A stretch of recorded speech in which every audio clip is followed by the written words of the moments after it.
thank you everybody for coming to the House Republicans caucus room. It's good to see you. We've had a little bit of action over here. It was perhaps a little tedious doing a budget over a couple of days, but we felt that even though that is seen by a lot of people as purely a initial bargaining position, it was our job to thoroughly debate it and offer amendments, which we did. Some of them have some significance over time, but I think our major objection really was the idea that over 4 years the budget should grow 34%. Many of you saw what happened before the Great Recession, and you know that as budgets grow out of control, in the long run they're not sustainable, and it's not the bureaucracy that suffers. It's the people that need the most help in the state of Washington. So we tried hard to make that point. We also are very concerned with the revenue package that is being heard in appropriations today. I think it will be surprising if you see any Republicans support that. During the election, a lot of you got involved in asking both Republicans and Democrats whether they would support a tax, and this might be a good time for you to begin asking those questions again, and we might be able to jumpstart negotiations by finding out whether Democrats are 100% unanimous in supporting that package, because if they are going to pass anything, every single one of them have to vote yes on all of those taxes. I kind of got into the things that I'm excited about a little too quickly, so I forgot to introduce my colleague Drew Stokesbury, who we're glad to include here, and I will turn the opening over now to Senator Sessler. Thank you, Representative. Good to be with you. Joining me today is our caucus chair, Randy Becker from the 2nd District. I think the past week we focus on what isn't happening or the negatives too often here. Last week, the Senate passed a capital budget unanimously. That's not easily done with any budget, any policy of substance in Olympia. But in doing that, we still did several key values. We did not exceed the constitutional debt limit or the statutory debt limit. We stayed a little under it. There was give and take in the process. It is far and away the single biggest school construction budget in history, which should be a focal point of a capital budget. So that cooperation in working together, developing and passing unanimously a capital budget should be the good news of the week, and we shouldn't easily forget it. Senator Becker. Thank you. Well, thank you for being here and asking us a lot of questions here in a few moments. But I think that, you know, as far as I see in the Senate and some of our values, we've always looked at the funding of schools. We've looked at another major issue to the Washington state and the rural economy and urban in some areas would be the Hearst decision, and that bill died over in the House the other day. We also have something that, irregardless of what time frame we get out of here, has to occur, and that's the real ID. We need that real ID, and that's been held up here in the House as well. So I think it's something that people in the state of Washington are going to be upset when they have to go and present a passport to get on an airplane, and I think it's something we have to really make sure is done. Recent numbers from the Office of Financial Management show a larger difference between the Senate budget plan and the House Democratic plan than originally believed, as far as when it relates to net amount of money that schools receive, both state and local levies. Representative Wilcox, have House Republicans come up with your own budget proposal, and do you plan to, I mean, we saw your amendments on the floor, but do you plan to put forth a fuller proposal, or are you in line with what the Senate has put forth? Well, first of all, I'd like to point out that I don't think that the Senate ever made a secret out of the fact that one of their goals was to offset local taxes that are particularly burdensome. I'm talking about local property taxes burdensome in the poorest parts of the state, where many of our school districts are paying $4 or $5 per $1,000 of value versus, somewhere in the neighborhood of between $1 and $1.50 in the wealthiest parts of the state. So I don't think that they have been the least bit deceptive in that. We have, I'm sure that Representative Christensen have told you many times, we have a large group that put a lot of time into working on school planning. And I think that Dan has created an immense amount of minority caucus credibility by knowing the right time to step into a negotiation, not by making a public splash that gets him a lot of credit, by presenting good ideas at the right moment in a negotiation. And I absolutely have faith that that is going to happen again at this time. So we have ideas. In many cases, they will be different from the House Democrats. And in some cases, they're going to be somewhat different from Senate Republicans. And we're going to present them in the most positive way that we can in order to reach a resolution. So we're 23 days from the end of what might be the first of many sessions. When is a good time in your mind, if not the month when we're allegedly adjourning? Well, I wouldn't be surprised if that came out in the next 23 days, but Dan's been pretty good at picking the moment. Family leave bills, how close are you to reaching a compromise with the House version? Family leave, paid family leave.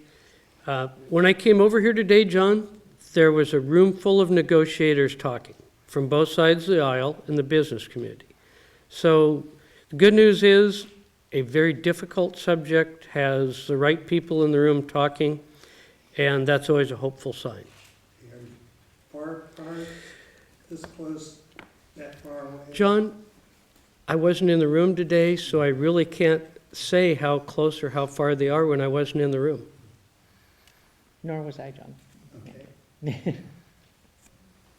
On the operating budget, Yes. what is the status? Well, Negotiations with the House?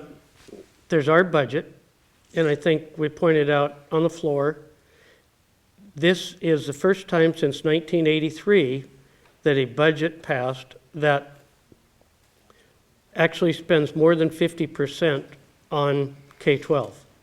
And since it is the largest budget in state history, that's quite a statement. Some would say a budget that doesn't include the resources is a fake budget.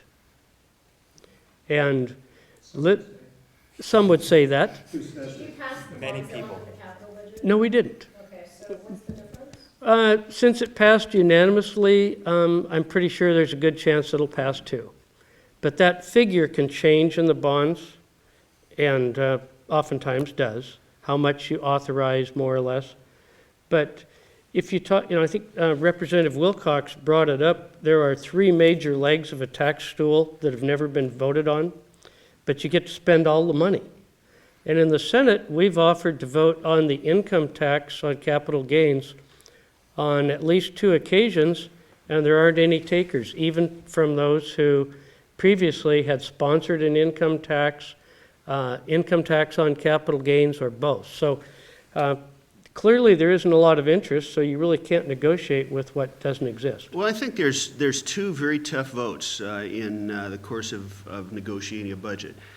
There's the vote for whichever caucus comes out with a lower growth rate because people want more money. That is not an easy vote. If you watched the hearing, you knew that there was a lot of people that were not happy with the initial budget proposed by the Senate. I think it was a good budget myself, but that is not an easy budget because it's the lower spending budget. The other hard vote that you do to get credibility in the negotiation, if you happen to be the caucus that spends the most money, is how are you going to pay for it? And I don't think that you have equivalent positions until each caucus has taken that hard vote. I guess, can you just be clear, are you guys not talking to the House Democrat leadership about budget, or are you talking but just not? Well, there's- We're under the impression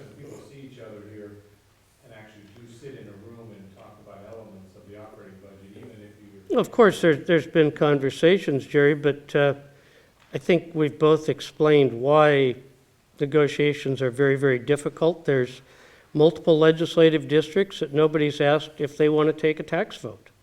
The minority, who says we need more revenue, refuses to take that vote. If you look at difficult lifts, we don't fund all of the collective bargaining agreements in our budget. That's a hard vote for some members, but we took it. That's equivalent, in many ways, to taxes that just aren't happening. So we really have to define that box, as the late Tom Huff used to say. So, tell me the distinction between conversations and negotiations. Same thing. Okay, So have you you said defined, you're having negotiations, because you said you're having conversations. Well, there's conversations going on McCleary, obviously, which is a key aspect of it. Until you decide the size of the McCleary box, it's really hard to define the $43+ billion box. okay, how close are you at defining the McCleary box? We've got a ways to go. Weeks? I hope it's not. What is the biggest sticking point in the difference in the boxes on McCleary? Well, you know, there's a fundamental policy of we like the per student model with the silos, and the House wants to just spend more money in a broken system. That's a pretty significant difference. Well, and the truth is, the size of the box is totally dependent on what kind of dollars are available. And we saw that, I believe it was 2068 or 2086 came out in Finance Today. Drew was there as well. I think that people were far from unanimous in their support for that bill. And again, we've got somewhere between 8 and 12 swing district Democrats that a lot of you talked to over the last year or so that have to unanimously vote for that bill. And until we know that they've got unanimous votes for those bills, I don't think they've got a box. Is that the way you'd see it, Drew? Yeah, I think so too. The other thing too, Jim, aside from just the dollar size of the box, is all the other policy that goes along with it. How much money you're going to let local districts continue to raise in property tax levies? What are they going to be allowed and not allowed to use that money for? How much authority will local districts have to bargain over salaries? What sort of requirements will they have in terms of minimum salary, spending on textbooks, things like that? There's a whole host of issues other than the dollar amount as a line item in the appropriations bill that really affect negotiations that are more policy related, and frankly, I think that we're further apart on that policy. I think the Senate's plan, while we might have answered the questions differently, we at least realized that some of the issues, we both spotted the issues. The House Democrat budget, House Democrat education plan didn't really seem to spot any of those issues. They allowed virtually everything to continue as the status quo and just write a slightly larger check from the state. And I think most of us up here are concerned that that approach will only make McCleary 2.0 inevitable. We're well aware of objections to a capital gains tax based on, what U.S. state voters think of it, also the idea that it's possibly unconstitutional. Can you comment just on the merits of the capital gains tax? Like in a vacuum, is the capital gains tax an equitable or, sustainable way to? Well, with all of your great comments, I can't think of one. I can't think of one good reason. How about the? Yeah, so Walker, a couple things. First of all, virtually every economist, liberal and conservative, agrees that investing in capital assets is a good thing and it should be encouraged. That's why the federal tax rate for capital gains is lower than the tax rate for ordinary income. It's not that investors have a powerful lobby in DC, it's that virtually all economists recognize that we want to encourage investment. And so that's why capital gains are taxed at a lower rate. If Washington passes this capital gains tax, we'd be the only state in the entire country that taxes capital gains higher than ordinary income.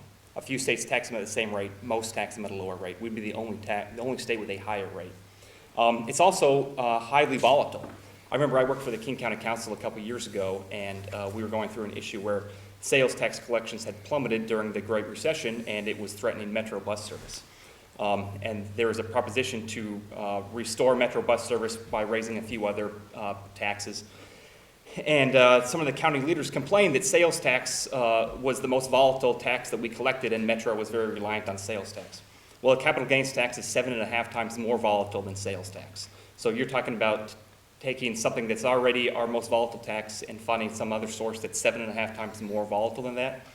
I'll remind you that the 2012 McCleary decision said that the state needs to fund education with a reliable and dependable revenue source, and capital gains is anything but reliable and dependable.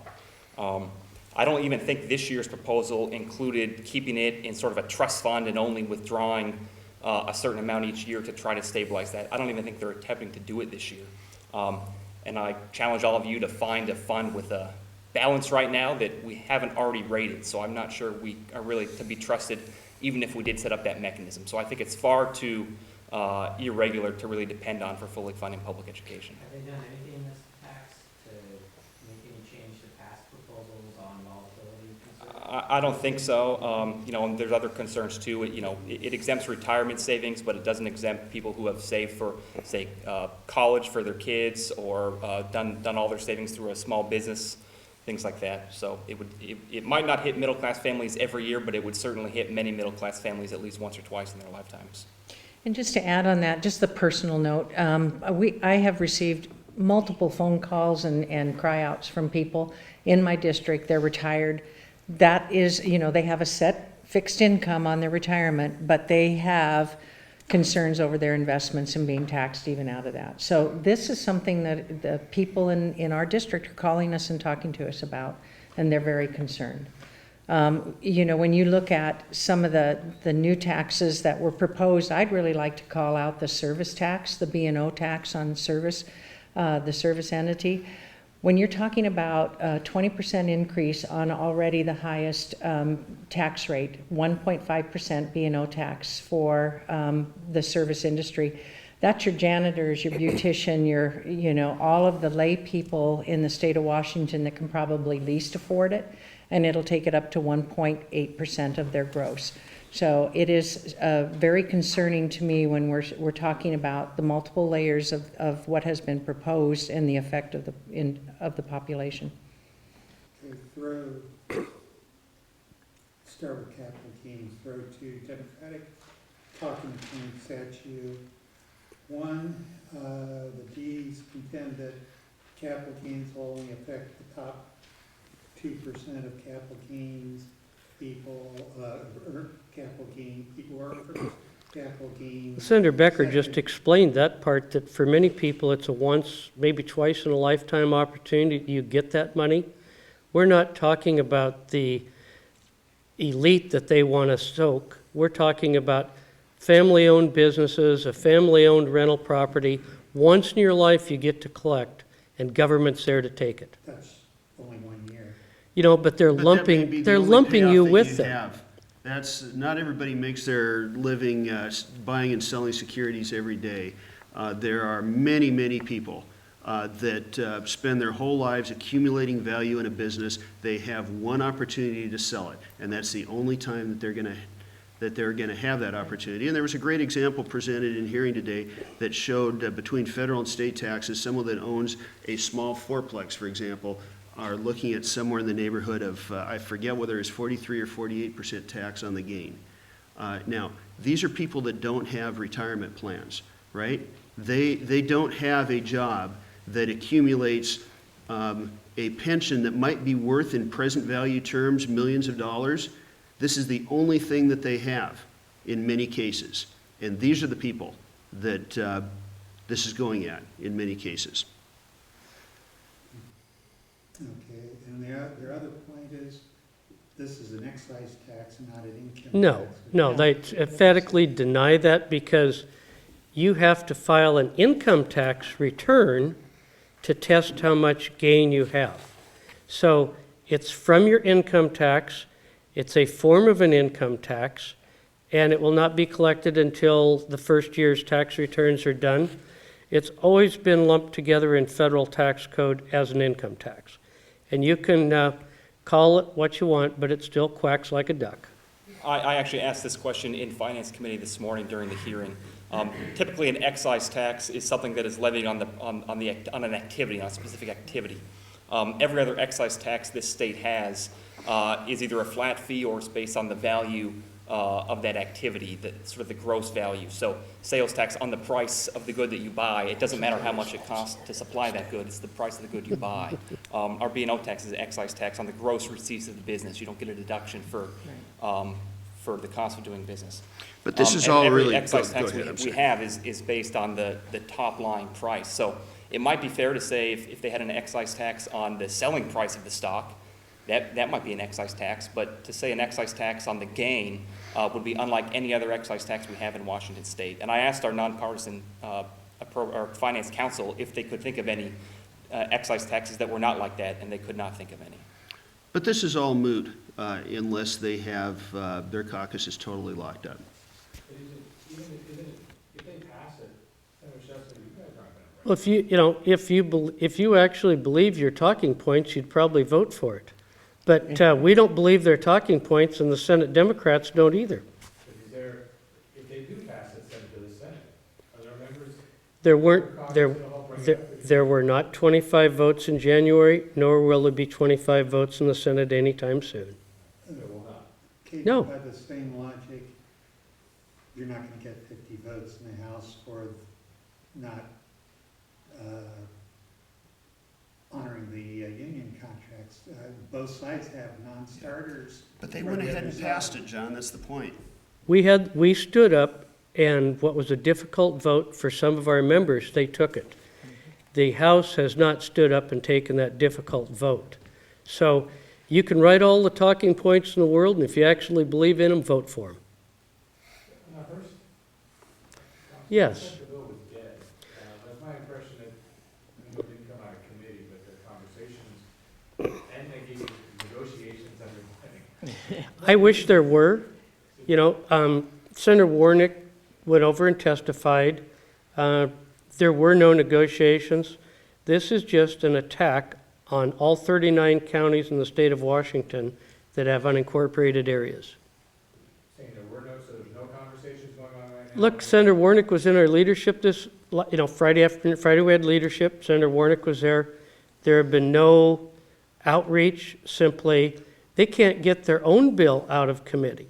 Their own watered-down bill cannot get out of committee, let alone a good bill that had 28 bipartisan votes in the Senate. And no outreach to the sponsor.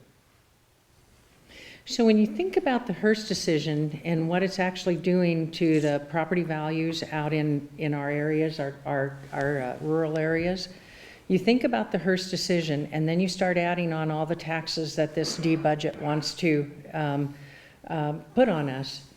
People are done. They're saying, we just can't afford anymore. The other day, I had a conversation with two Democrats from Seattle, one West Seattle, one Wallingford, and he said, both of them said, we can't do anymore.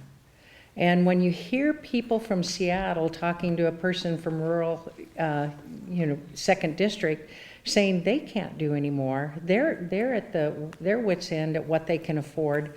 We need to listen to the people of the state of Washington, and we need to listen, and we need to live within our means, which we've been saying from day one.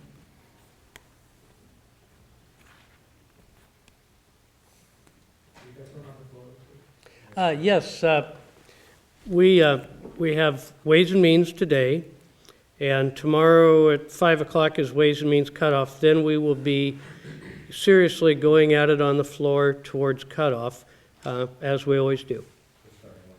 Right, we pulled another package pull-out of rules Friday so that the staff could start preparing bill books and things that we'd be ready to caucus, go to work. Anything of note on that list? What's that? Anything of note on that pull list? It was all agreed upon. I'm sure there's a few no votes on each side, but Senator Nelson had comparable input to me on what was going to come out. There was no motion to divide, so the question from Senator Leas, which is often the case if it's contentious. Okay, last question?